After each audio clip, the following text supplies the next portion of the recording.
เอากับทักทายสบายดีพ่อแม่พี่น้องมันนี้มีซองเบาด้วยให้กินคือเก่าอีกพี่น้องมันนี้เบาด้วยสิพาทุกคนพาพี่น้องไปยำแห้วพี่น้องสิมันหรือบ่มันติดตามรับชมไปนำกันเลยพี่น้อง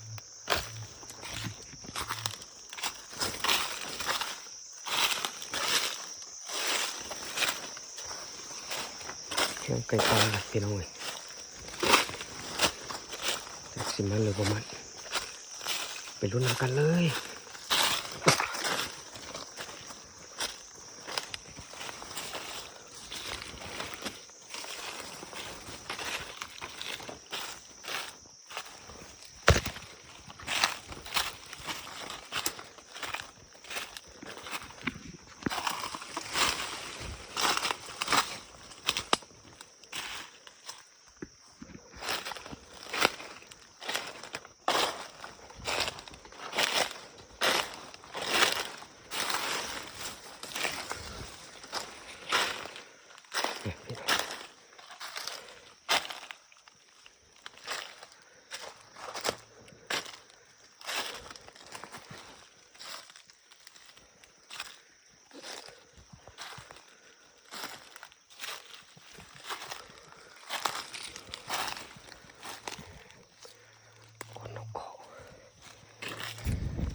มันต่ำไปหน่อย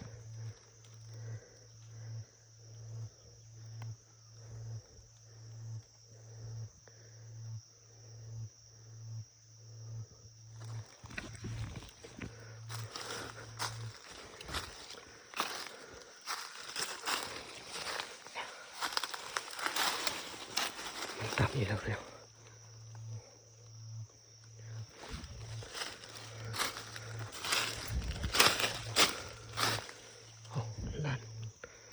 โอ้โหมาถึงไม่เป็นแล้วนี่หว่าพี่น้อง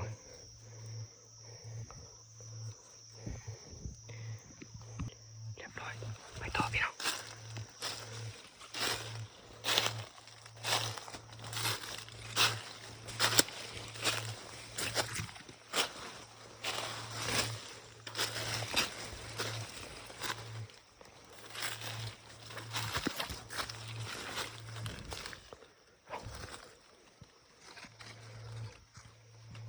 ลาดแล้ว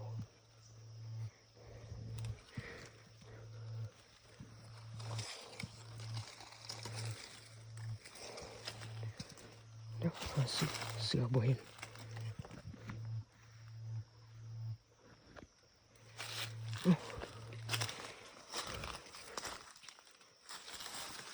เสือขาดเลยเสือขาดแล้วพี่น้อง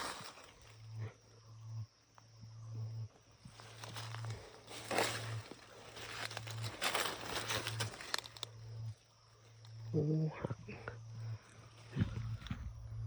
ไม่หัก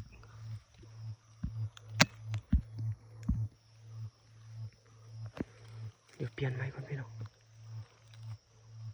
เปลี่ยนเรียบร้อยแล้วไปต่อพี่น้อง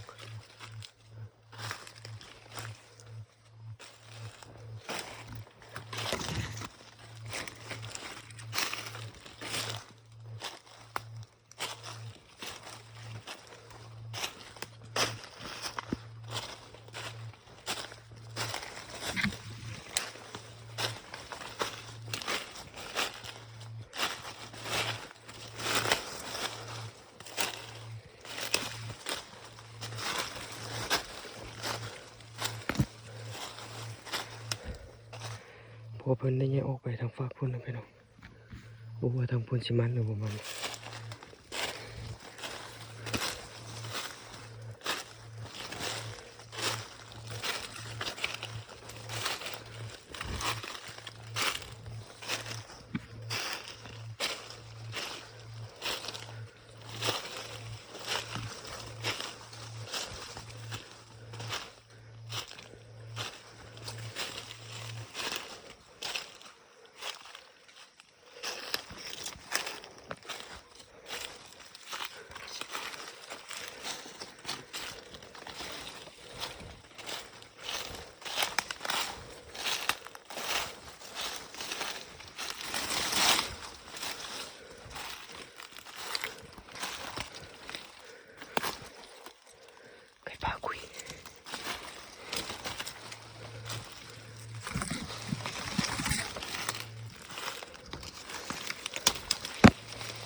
เอา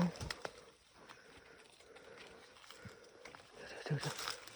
โอ้เรียบร้อยพี่น้องแถมแรกเดี๋ยวไก่เสือกไก่แห้วมาแล้วพี่น้องลานมันเต็มไปหมดเดี๋ย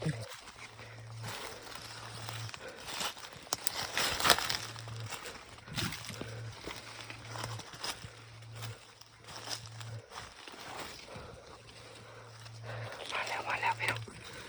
มาแล้ว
พี่น้องเต็มแรกมาแล้วไปต่อพี่น้องไปต่อ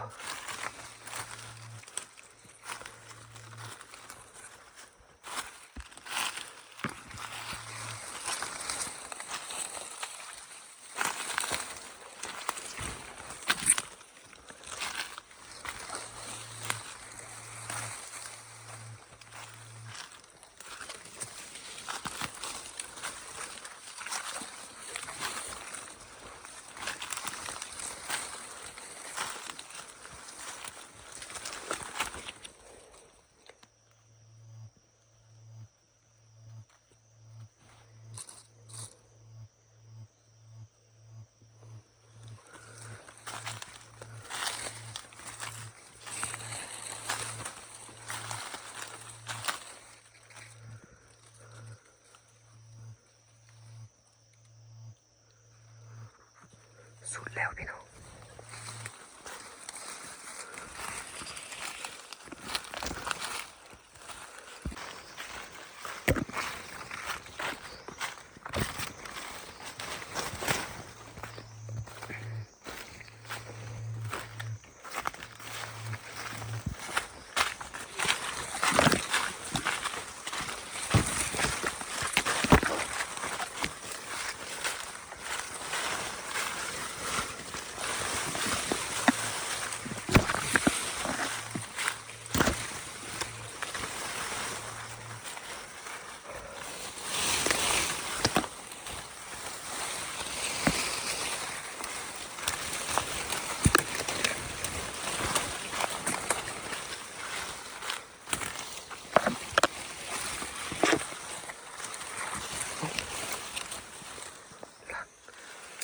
โอ้ยพี่น้องขาดเลยโอ้ก็เสียดายพี่น้องเลย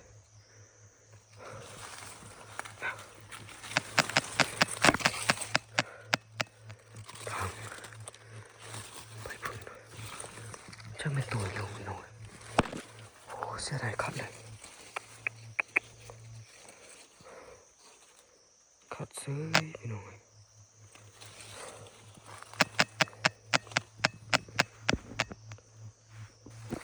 โอ้เสียดาย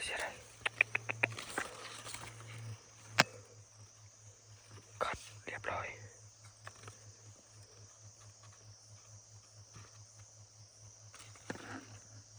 มีคนพี่น้อง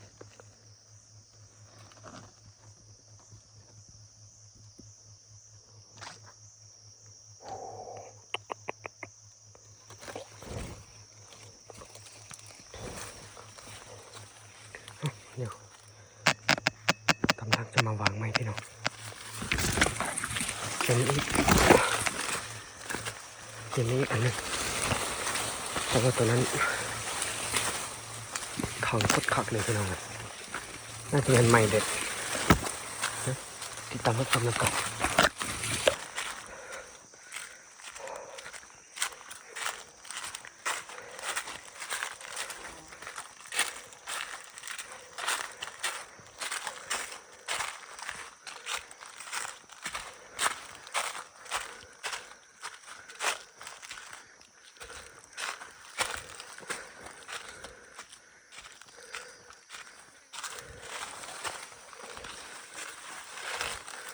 โ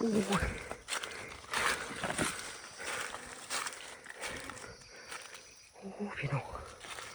มันหักกันแล้ว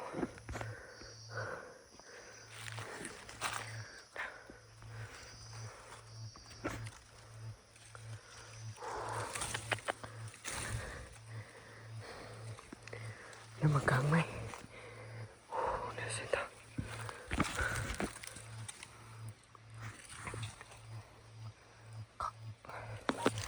โอ้ยกดเสียดาย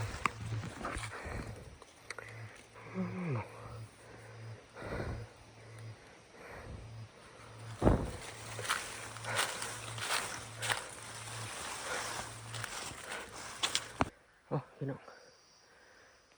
ยำแล้วนะแต่ว่าได้แต่เต็มเดียวทางฟักของผันด้วยเนาะของมาได้แต่เต็มเดียวนี่แต่ว่าถ้าเบิ่งทางพอเพิ่น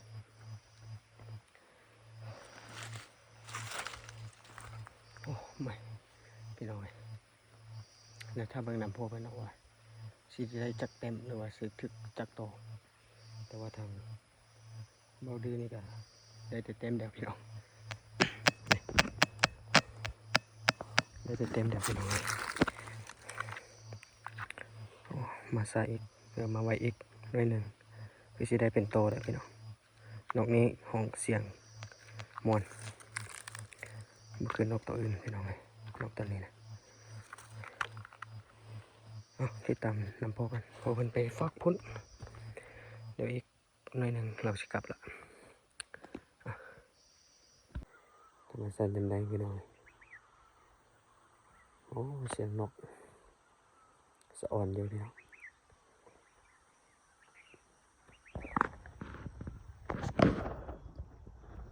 ดอกไม้บ้านเขาพี่น้องเลย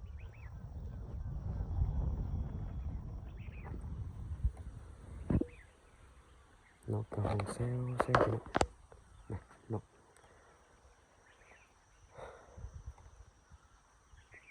พอกลับมาแล้วกลับมาอยู่เลยเพิ่นได้ไปเบิ่งไปยำเฮวแล้วก็ยำกำดักแกงหมูปลาประเภทนี้นะพี่น้องแต่ว่าเบิ่งทรงน่าจะประมาณเนาะอันนั้นเป็นว่าฟัดขับฟันแน่ได้พี่น้องเลยบรรยากาศยำได้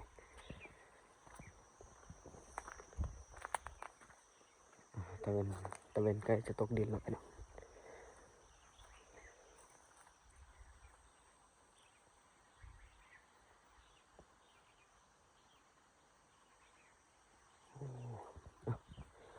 รุ่นกันว่าพอเป็นเจ้าเนี่ยมาได้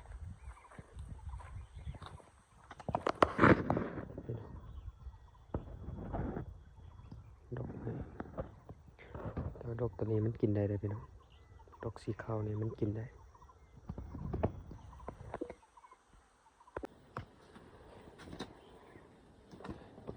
จน